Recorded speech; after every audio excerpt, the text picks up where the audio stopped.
श्री शिवाय नमस्तु भयम। दोस्तों, जैसा कि आप सभी लोग जानते हैं कि 28 दिसंबर 2025 यानी रविवार को पड़ रही है पौष महीने की शुक्ल पक्ष अष्टमी तिथि। और दोस्तों, यह वह तिथि है जो पौष महीने में पड़ने वाली सबसे बड़ी तिथि है, क्योंकि यह रविवार के दिन पड़ रही है। और हमारे हिंदू धर्म में इसका बहुत ही बड़ा और विशेष महत्व होता है। पूज्य गुरु जी ने कहा है कि अगर कभी भी मौका लग जाए और पौष महीने की अष्टमी तिथि रविवार को पड़ जाए तो आप लोगों को सिर्फ और सिर्फ 11 गेहूं के दाने वाला उपाय तो अवश्य ही करना चाहिए, क्योंकि इन दोनों तिथियों का संयोग बहुत ही कम आता है। इसी के साथ दोस्तों, गुरुजी ने कहा है कि जब भी पौष महीने की अष्टमी तिथि पड़े तो आप लोगों को सिर्फ और सिर्फ 11 गेहूं के दाने वाला उपाय तो अवश्य करना। यह उपाय इतना खास है कि अगर आपने सही मुहूर्त पर सही क्रिया अनुसार 11 गेहूं के दाने वाला उपाय कर लिया, जो प्राचीन काल के समय का महा उपाय है, तो मान के चलिए दोस्तों, महादेव जी के आशीर्वाद से आपके जीवन का कितना ही बड़ा दुख हो उससे आपको मुक्ति मिल जाएगी।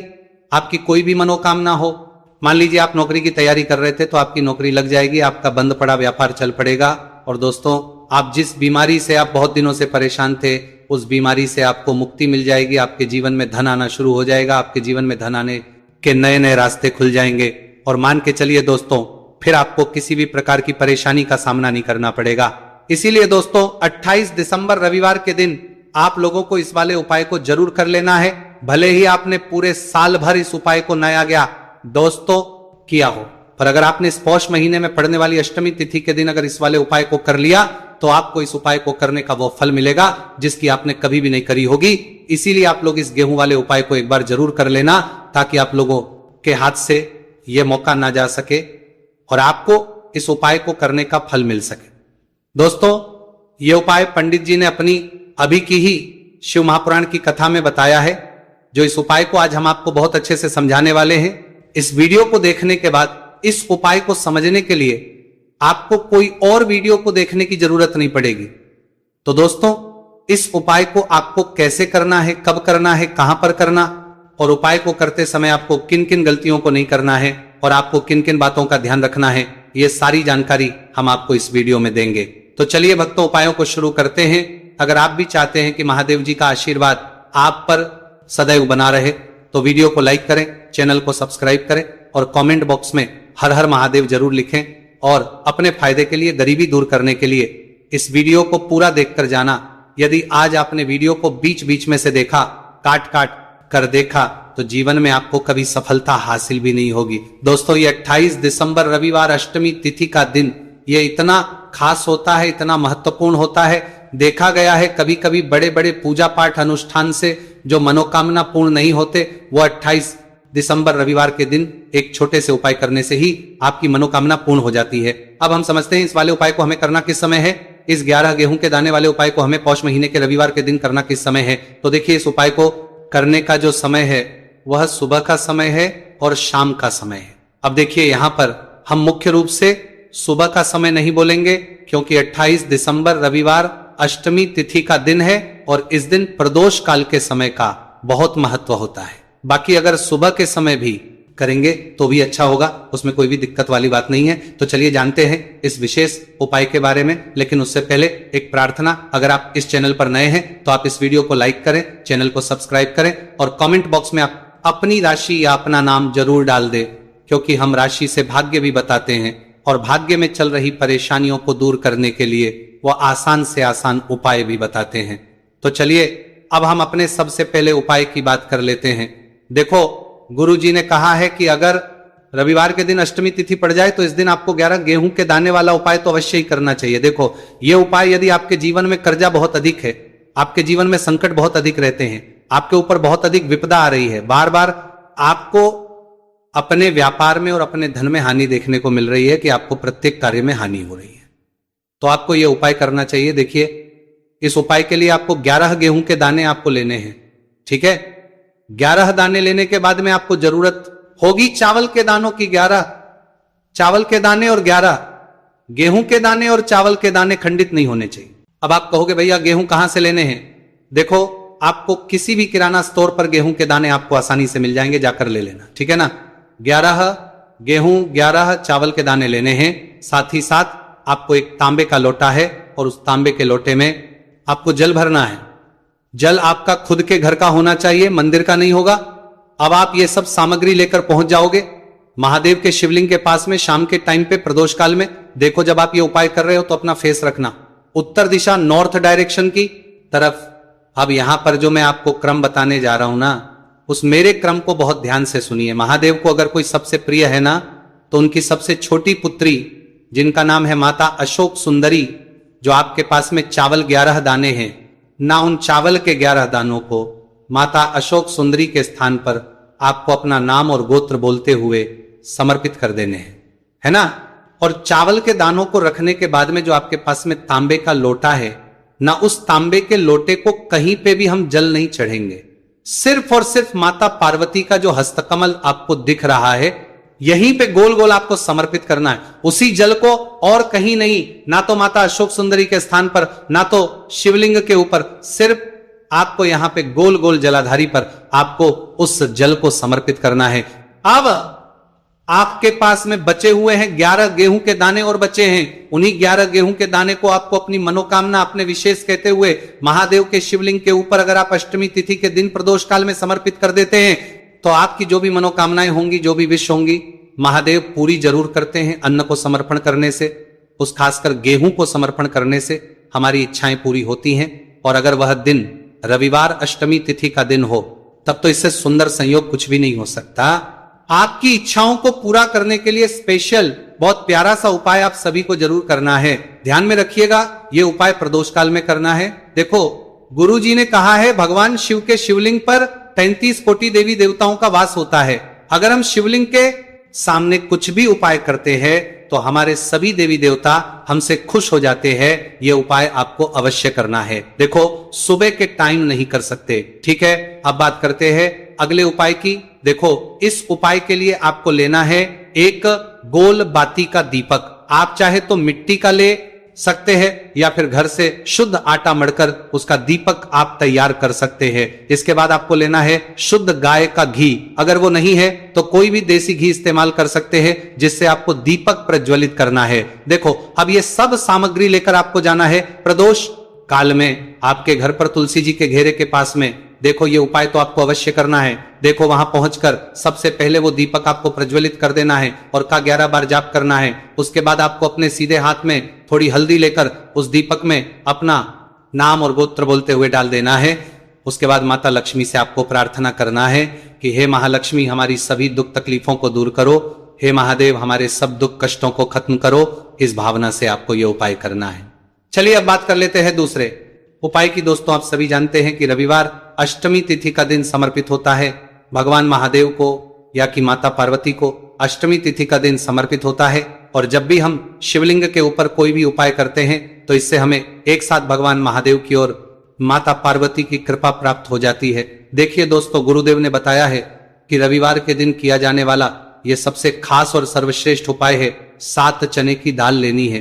देखिए, आप 7 चने की दाल भी ले सकते हैं या फिर 11 भी ले सकते हैं, 21 या फिर 108 चने की दाल ले सकते हैं। यदि आप 21 चने की दाल लेते हैं तो यह आपके उपाय के लिए अत्यधिक सर्वोत्तम होता है। तो इस प्रकार से आप कम से कम 7 चने की दाल ले सकते हैं और अधिक से अधिक आप 108 चने की दाल ले सकते हैं। अब देखिए, इसी के साथ में आपको मात्र 1 लोटा शुद्ध जल लेना होगा तांबे के पात्र के अंदर अपने ही घर से, और साथ ही में आपको मात्र 1 से 2 गू के टुकड़े भी लेने हैं। देखिए, रविवार अष्टमी तिथि का दिन भगवान महादेव को होता है। आपको ये जो सारी सामग्रियां हैं, इन्हें लेकर के पहुंच जाना है भगवान शिव के मंदिर में। इस उपाय को आप सुबह से लेकर के शाम तक किसी भी समय में कर सकते हैं, लेकिन यदि आप शाम के समय इस उपाय को करते हैं तो यह उपाय आपके लिए और अधिक सर्वोत्तम होता है। तो यदि आपको प्रदोष काल के समय में मिल जाता है तो फिर आप प्रदोष काल में भी कर सकते हैं, या फिर आप पूरे ही दिन में किसी भी समय इस उपाय को कर सकते हैं। शिव मंदिर पहुंचने के बाद सबसे पहले तो आपको दक्षिण दिशा में बैठ जाना है। उत्तर दिशा की तरफ आपको अपना मुख कर लेना है। लेकिन यदि शिवालय में भीड़ है, शिव मंदिर में भीड़ है, तो फिर आप किसी भी दिशा में बैठकर इस उपाय को कर सकते हैं। तो देखिए, सबसे पहले आपके पास जो गुड़ के टुकड़े हैं, जो आप गुड़ के टुकड़े लेकर के आए थे, उन्हें आपको शिवलिंग के सामने ही जो आपके पास एक लोटा जल है, उस पात्र में आपको ये गुड़ के टुकड़े डाल देना है। इसी के साथ में आप जो चने की दाल लेकर के थे, चाहे आप 7 चने की दाल लेकर के आए हैं, 11, 21, जितने भी आप चने की दाल लेकर के आए हैं, इस चने की दाल के ऊपर आपको जो आपके पास गुड़ वाला जल आपने तैयार किया है, इसमें से थोड़ा सा जल आपको इस चने की दाल पर डाल लेना है। अब देखिए, आपके पास जो गुड़ वाला जल है, इसमें से सबसे पहले थोड़ा सा जल आपको श्री गणेश जी वाले स्थान पर समर्पित कर देना है, श्री शिवाय नमस्तुभयम इस मंत्र का जाप करते हुए। फिर थोड़ा सा जल आपको श्री कार्तिकेय जी वाले स्थान पर समर्पित करना है, श्री शिवाय नमस्तुभयम इस मंत्र का जाप करते हुए। फिर थोड़ा सा जल आपको माता अशोक सुंदरी वाले स्थान पर भी समर्पित करना है, श्री शिवाय नमस्तुभयम इस मंत्र का जाप करते हुए। फिर थोड़ा सा जल आपको माता पार्वती के हस्त कमल पर समर्पित करना है और आपको श्री शिवाय नमस्तुभयम इस मंत्र का जाप कर लेना है। अब देखिए दोस्तों, आपके पास जो साजल और शेष बचेगा, इसमें से आपको केवल थोड़ा सा जल शिवलिंग पर अर्पित कर देना है और अंत में आपको उस पात्र में थोड़ा सा जल और शेष बचाना है। पूरा जल आपको शिवलिंग पर अर्पित नहीं करना है, अंत में आपको थोड़ा सा जल और शेष बचाना है। अब देखिए, आप जितनी भी चने की दाल लेकर के आए हैं, अगर आप 7 चने की दाल लेकर के आए हैं तो आपको 7 बार श्री शिवाय नमस्तुभयम इस मंत्र का स्मरण कर लें। यदि 11 चने की दाल लेकर के आए हैं तो फिर आपको 11 बार इस मंत्र का जाप करना है। जितनी भी चने की दाल लेकर के आए हैं उतनी बार आपको श्री शिवाय नमस्तुभयम इस मंत्र का जाप करना है और फिर आपको ये जो चने की दाल है इसे शिवलिंग के ऊपर ही समर्पित कर देनी है। लेकिन आपको ये चने की दाल बृहस्पतेश्वर महादेव का स्मरण करते हुए ही शिवलिंग पर अर्पित कर देनी है और आपको अपनी मनोकामना को भी बोल देनी है। आप जो भी मनोकामना है, चाहे वह धन प्राप्ति को लेकर हो, नौकरी से संबंधित हो, विवाह से संबंधित हो, या फिर आपके मकान जमीन जायदाद से संबंधित हो, चाहे ग्राहक क्लेश से संबंधित हो, या फिर किसी भी प्रकार की जो मनोकामना है उसे आपको बृहस्पतेश्वर महादेव से परिपूर्ण करने की प्रार्थना कर लेनी है। और इसके बाद आपके पास जो पात्र के अंदर थोड़ा सा से जल और बचा हुआ था, इसे भी आपको धीरे धीरे भगवान शिव की परी अर्पित कर देना होगा। श्री शिवाय नमस्तुभयम इस मंत्र का जाप करते हुए पूज्य गुरु जी कहते हैं कि पौष महीने का रविवार अष्टमी तिथि को जो भी व्यक्ति इस प्रकार से ये चमत्कारिक उपाय कर लेता है तो उसकी जो मनोकामना है वह भगवान लक्ष्मी नारायण की कृपा से तथा महादेव की कृपा से बहुत ही जल्द परिपूर्ण हो जाती है। बात करते हैं अगले उपाय की। देखो, इस उपाय के लिए आपको मात्र 2 लौंग लेनी होगी या कि आपको लौंग का जोड़ा लेना है। 2 फूल वाली आपको लौंग लेनी होगी। है, लौंग का जोड़ा कहीं से भी खंडित नहीं होना चाहिए, इस बात का ध्यान रखें। इसी के साथ में आपको लेना होगा लाल चंदन का पाउडर। देखिए, यदि आपके पास लाल चंदन की लकड़ी है तो उसे घिसकर भी आप चंदन के रूप में प्रयोग कर सकते हैं। यदि पाउडर है तो उसका भी आप अपने उपाय के लिए प्रयोग कर सकते हैं। देखिए, चंदन जो है वो तेज का प्रतीक माना गया है और साथ ही साथ जीवन के अंधकार को दूर करने का प्रतीक माना गया है। अब इसी के साथ में आपको मात्र एक तांबे के पात्र के अंदर शुद्ध जल लेना होगा अपने घर से। अब दोस्तों, ये तीनों सामग्री लेकर के सीधे आपको पहुंच जाना होगा भगवान शिव के मंदिर में। देखिए, इसी के साथ में आपको एक गोल बाती का दीपक भी लेना होगा। दीपक आप मिट्टी का भी ले सकते हैं, शुद्ध आटा मढ़कर उसका भी तैयार कर सकते हैं और दीपक में आप शुद्ध घी का प्रयोग करना है। लेकिन जैसे ही आप इन सभी सामग्रियों को मंदिर में लेकर के पहुंचेंगे, मंदिर में जैसे ही आप चौखट के वहां पर पहुंचेंगे तो मंदिर की चौखट के सीधे तरफ आप जो अपने साथ एक गोल बाती का दीपक लेकर के आए हैं उसे आपको सबसे पहले तो प्रज्वलित कर देना है। यानी कि जैसे ही आप मंदिर की चौखट के वहां पर प्रवेश करते हैं तो उसके सीधे तरफ आपको ये गोल बाती का दीपक प्रज्वलित कर देना है। अब देखिए, जैसे ही ये दीपक प्रज्वलित करेंगे तो आपकी जो भी मनोकामना है उससे आपको बोल देना है। आप इस दीपक को इस प्रकार से प्रज्वलित करने के बाद इन सभी सामग्रियों को शिवलिंग के पास में लेकर पहुंच जाना है। अब देखिए दोस्तों, आपके पास जो एक तांबे के पात्र के अंदर शुद्ध जल है उसमें से आपको केवल आधा लोटा जल ही भगवान शिव के शिवलिंग पर अर्पित करना है। आधा लोटा जल आपको उसी पत्र के अंदर बचा लेना है।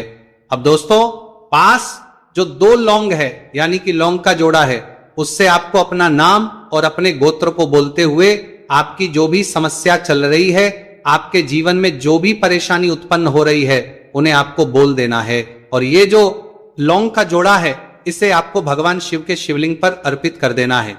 जैसे आप ये 2 लौंग शिवलिंग पर चढ़ाएंगे तो अपना हाथ जो है वहां पर आपको रखना है और महादेव से आपको करनी है कि मेरे जीवन की ये जो परेशानियां हैं ये सभी दूर हो जाए।